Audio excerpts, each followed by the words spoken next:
It's another week, so that means there's another episode of Alien Segue. And this one, I feel like it's gonna be a good one.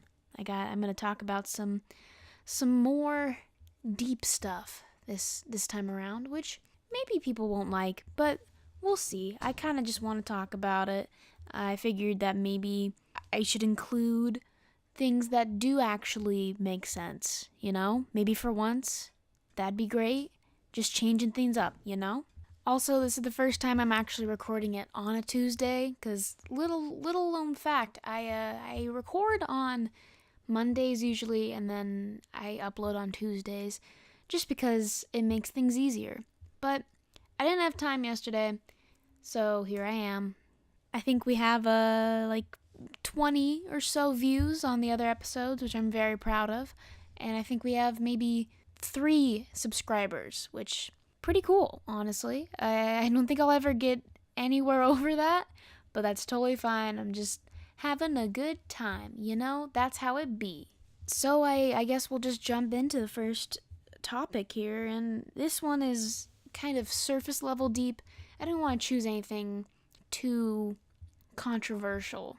The topic is toxic masculinity, and it just sucks in general. It affects everyone, honestly. There's pretty much no one who can escape it. It's kind of become a huge part of society, unfortunately. It's really hard on men. I don't think I claim to be a feminist, right? But at the same time, sometimes, and this might be crazy to the extreme feminists out there, but sometimes men deserve rights too. Isn't that wild? So, toxic masculinity, it's really just sucky. And my biggest issues with it is that men are always have to be extremely straight, nowadays people are more comfortable with people being gay or whatever sexual orientation, but it just affects all of them, a gay man. Let's say there's a gay man. He can't be masculine. People always see that him as someone who is just, they gotta be, gay, as people would see them as. They gotta be super flamboyant, wear all these bright colors and makeup and all this stuff, which is, there can be any type of gay man. There can be any type of straight man. It's like men who wear makeup and who wear it well, they're great. Just seeing people out there loving themselves is fantastic. And when it's a man kind of accepting all their flamboyancy in full is just amazing. And when I see a guy, I went to a Beyonce concert a while ago, and I saw a lot of men there were wearing makeup, and they were wearing these, flamboyant things, and they were kind of just, hey, look at me, I'm at a Beyonce concert, here to have a good time, and I'm gonna dress and look how I want. And that's just way more attractive than any man who's like, oh my god, wearing makeup is so dumb, you look so gay, and all. It's like, who cares, my guy? Who cares? It's just makeup. Are you gonna look at someone and be like, wow, you're gay because you have paint on your face? Well, not really paint, but you get the idea. It's like, why do you care? Why do you spend so much time thinking about, well, that man is wearing makeup, gotta be gay, that's wrong, so get out of here. Spend your time doing something that, I don't know, maybe gives the world more, just improves people's lives. What? But it's not just the fact that men typically aren't supposed to wear more flamboyant things, and they're not supposed to get their nails painted or facials or whatever. It's just the fact, one of my best friends is a man, and the amount of people who are like, oh my god, you guys are so cute together, are you dating? And I'm like, no. Just no. Sometimes I want to just be friends with a guy, I think it's so dumb how men and women can't be friends. Just because what? We might date? That's so stupid. Sometimes I just want someone, regardless of what kind of, whatever gender they are, I don't give a fuck. I just want friendship, companionship. Let's go shopping together. Let's go take pictures together. Who cares?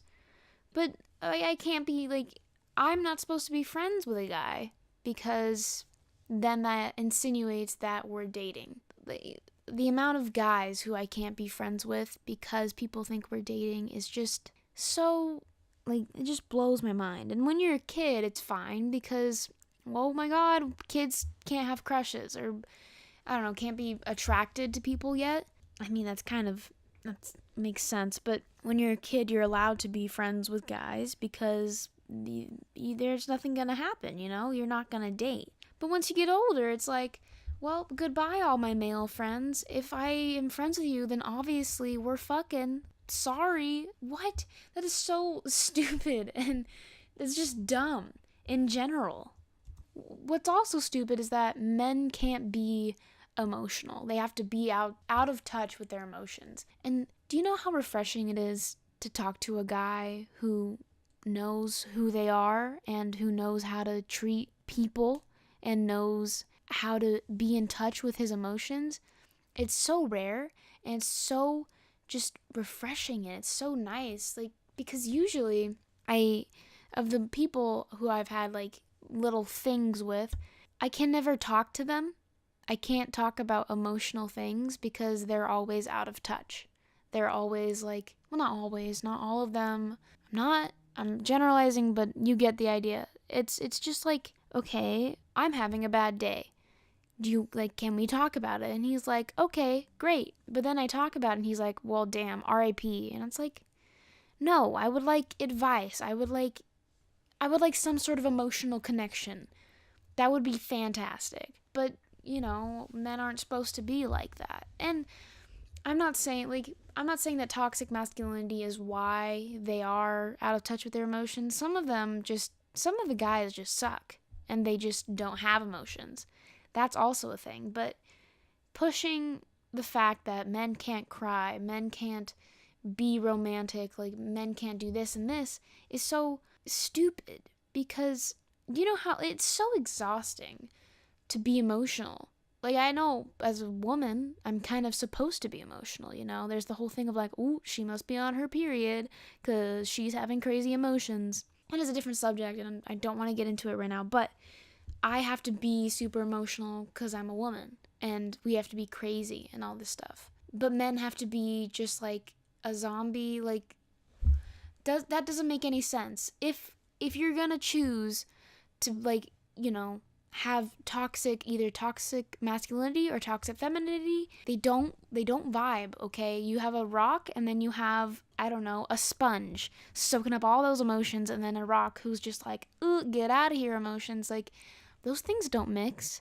Why would you ever put them together? That doesn't make any sense. I want to have deep talks with a guy, and I want to be able to be like, I'm having an awful day, and this girl called me fat, and now I feel bad about myself.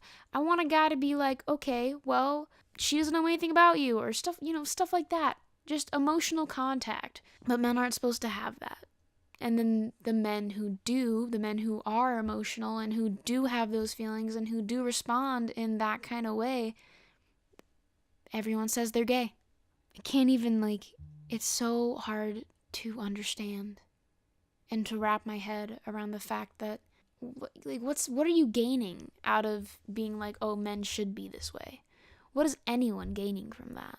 It's also like the whole thing of men can't be the parent that is so close with their children. It's always supposed to be the mom, at least in society's eyes, not in my eyes at all. All of this is wrong. But from personal experience, I know that a lot of people aren't really close with their dads.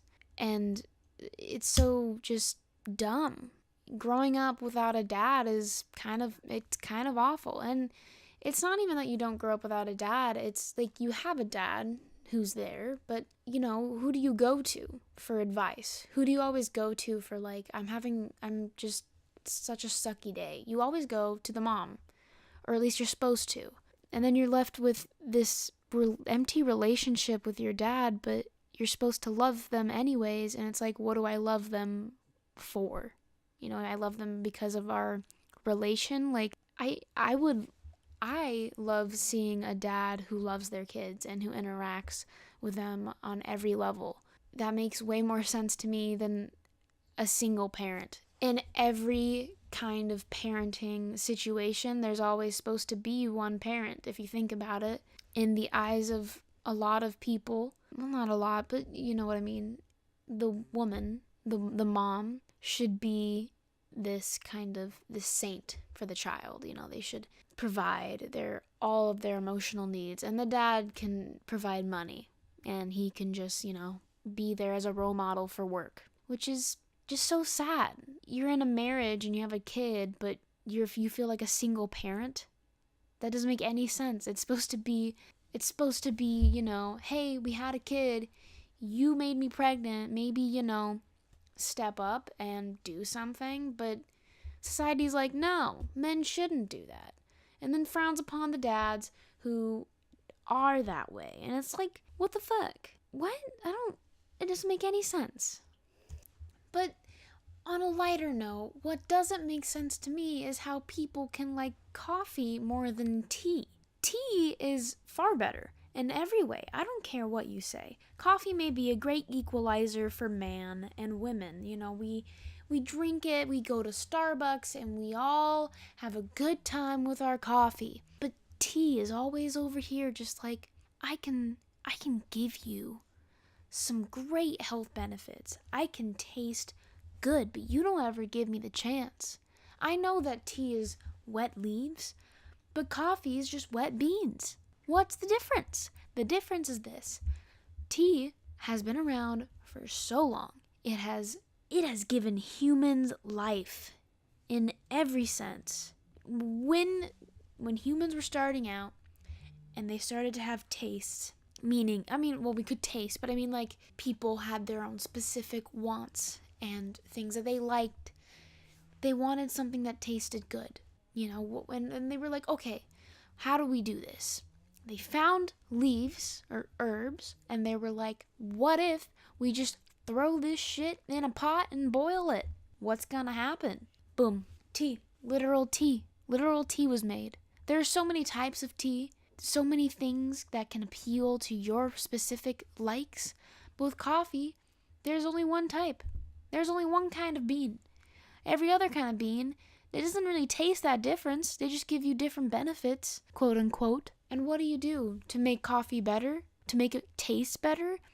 You put some fat in it. Fat being creamer and milk and whatnot. And you have to yeet the sugar in, overall making it unhealthy. That just doesn't make any sense. Why would you want a bean that can kill you in the future? You drink too much coffee, you're gonna die. With tea, you're not gonna die as fast. Everything in excess will probably kill you, but with tea, over time, it's not really gonna harm you that much. It's just tea. It's literally just leaf water, and it tastes amazing. It has way more health benefits, and you're literally spilling tea. You have the meme factor there, and you have the taste factor. With coffee, it's just like, oh, here I am with my coffee. I'm a basic bitch. There's no oomph. The meme factor isn't there. The taste factor really isn't there unless you add something to it. Regular coffee, just black coffee, not fantastic, in my opinion, but maybe you like black coffee. The whole point I'm trying to make here is coffee is so overrated. Tea can give you caffeine, can give you way more health benefits, but people like coffee better. And it might be personal taste, to be fair. But also, why wouldn't you drink tea? It is so much more healthy. You know what else is healthy? Being a friend and knowing your boundaries. Everyone has a specific type of person they are, meaning where do they get their energy from? Are you an extrovert or are you an introvert? Do you get your energy from people or do you get your energy from yourself? Where do you find yourself more energized, around people or by yourself? You gotta know this. You gotta know the difference between the two. And it is a huge struggle.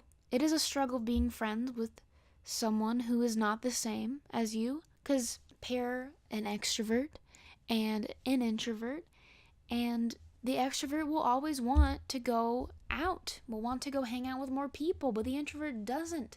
And it just kind of ruins a lot of things. sometimes I want to go out there and party. I myself am an extrovert, and I want to go out there and party. I want to go out there, hang out with a bunch of friends, and have good times. Good times, my friends. But maybe I'm friends with an introvert, and they just want to stay at home, and they just want to watch Netflix. I'm down to do that, because you want to know why? You want to know why I'm down to do that, even though I'm an extrovert? I understand my boundaries. I understand our boundaries. I understand that you are an introvert and you want to stay at home. I get that. But, also you gotta understand me and you gotta come with me to my things. That is a key thing to know, people. You gotta know if you have a best friend, for instance, are they an extrovert or are they an introvert? What are their boundaries? What mood are they in? It's a huge struggle and takes a lot of time and effort and just trial and error to figure out how to properly manage your extrovert and introvert combined friendship, combined mind. This is also a topic, by the way.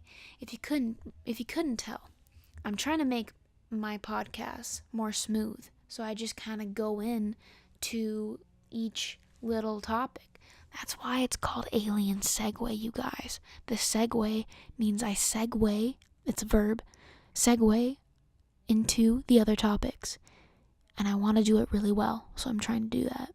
Anyways, that's the whole point. The whole point of a friendship is that you guys understand each other and you accept each part of each other.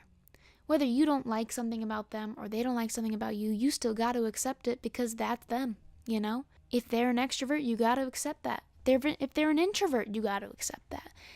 You just gotta. And personally, seeing people who don't understand their friend, who is an introvert or an extrovert, whatever, and who mistreat them because of that, is really frustrating. I think people need to know, Introverts gain more energy by being alone. They gain more energy by not necessarily, being alone, but also maybe they just want to be around one person or a small group, And then there's an extrovert who can get energy from any amount of people. It's really important to know that because sometimes your friend isn't pissed at you. Sometimes your friend doesn't, not want to hang out with you. It's just they don't have the energy to.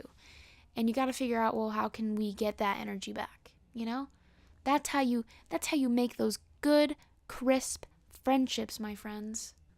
Because I couldn't think of a segue, we're just gonna, I'm just gonna give a little preface. Preface? That's not a word, is it? I'm gonna give a little intro to this next topic. There's they kind of go hand in hand. I figured I could just clump them together, and it's attractive people and overly horny people. Attractive people, I have one message. Fuck off. Just get away. I don't want to look at you because you make me feel really bad. Not necessarily about myself. Sometimes I do feel bad about myself, but it's just the fact that I know that you are just in general living a better life. I'm here looking average at best, and you're over there looking like a full-ass meal. I'm a snack on my best day. You're a meal. You're a goddamn meal. I want to be a meal. I want to be something that someone sits down and eats, not something someone just grabs and goes. I want to be someone who people think, I'm going to spend time with that person. I'm going to sit down. I'm going to get to know them because they look pretty good. I'm just, oh, look, there's a little cookie. That'll be a good snack. But at the end of the day, what are you hungry for? You're hungry for the meal, not for the snack. Just stop. I'm so sick of you. So sick of you. But I'm also so sick of overly horny people. Just stop. Stop. Sometimes people don't want to suck your dick. I know, that's crazy. That's so wild to you. But people just sometimes don't. Sometimes they don't want to make out. Sometimes they just want to watch Netflix. Actually Netflix and chill. Not Netflix and chill. You know what I mean? Sometimes we just want to chill. Just want to have a good time. Build that emotional contact. Build that good foundation of a relationship. Because the basis of every relationship is a friendship. And you can't deny that. So when you're over here trying to fuck, and I'm over here trying to chill, really puts a damper on things, my friend. really does and makes me not want to do anything. Isn't that crazy? When you do something that someone doesn't want you to do, they end up not wanting to do it even more. That's wild, isn't it? Well, I'm sorry, but it's the truth. Friendship is also great. Maybe I just want to be friends. Maybe, just maybe I want to be in a mood, you know? Maybe I want to be in the mood before I ever do anything. But you're just over here trying to smash. And I'm flattered. Really am. But also, you're making me uncomfortable. Stop it. Get some help. Have you seen that Vine? It's iconic. But moving on. Stop. Just stop. Okay? Calm yourself and wait for the moment where it's reciprocated, and then you can proceed. Okay? Just wait for it to be reciprocated. Wait. Just wait for that signal, okay? And I promise you, it will come if that person wants to do it. All right? All right? Okay. Alrighty, friends. Well, that's the end of the episode. I hope you enjoyed this. This one is really short. It's only around 20 minutes as of right now, as of me recording it. I'm not really sure how I felt about doing the serious kind of things, because I'm not really that kind of person. I like to talk about serious things, but at the end of the day, I like to make fun of them because it just makes everything more comfortable and more lighthearted, just nicer. But, it is the end of the episode, so you know what that means. It's song recommendation time. And these three thongs, okay, I'm not going to recommend thongs. So sorry, but not going to do that. Okay, these three songs are all kind of feel-good songs because I wanted to feel good, so I started listening to feel-good songs. Isn't that what they're meant for? I'm pretty sure. Anyways, this first song is called I'm Good by Wafia, and obviously you know that all of these songs will be in the description below. But anyways, this song is so vibey and has a really sick bass behind it, and I'm a sucker for sick bass. It just kind of, gets to your heart, gets to your soul, your core, just a little bit more than regular songs.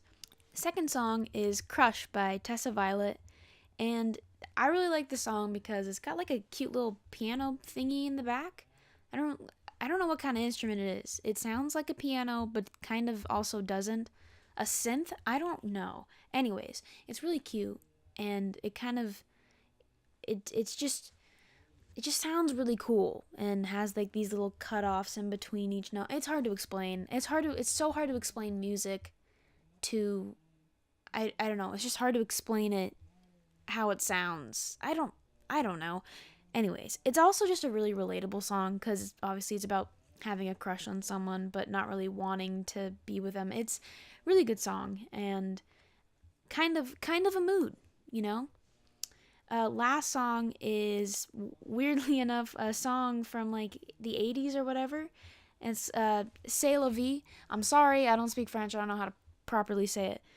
By Robbie Neville. I just really like the song because it makes me want to dance. And also really vibey. It just, feel good time to dance. I was dancing to it today and I felt great. It's just a really good song to dance to. And I figured maybe y'all would like some dance songs. I don't really dance that often, but this song really, really gets that mood into me. All right, I'd like to thank you all for listening to the third episode of Alien Segue. I will catch you guys next week. Peace out, haters. I don't know why I said haters. You know what? Peace out, haters, and peace out, lovers. I don't know. Goodbye.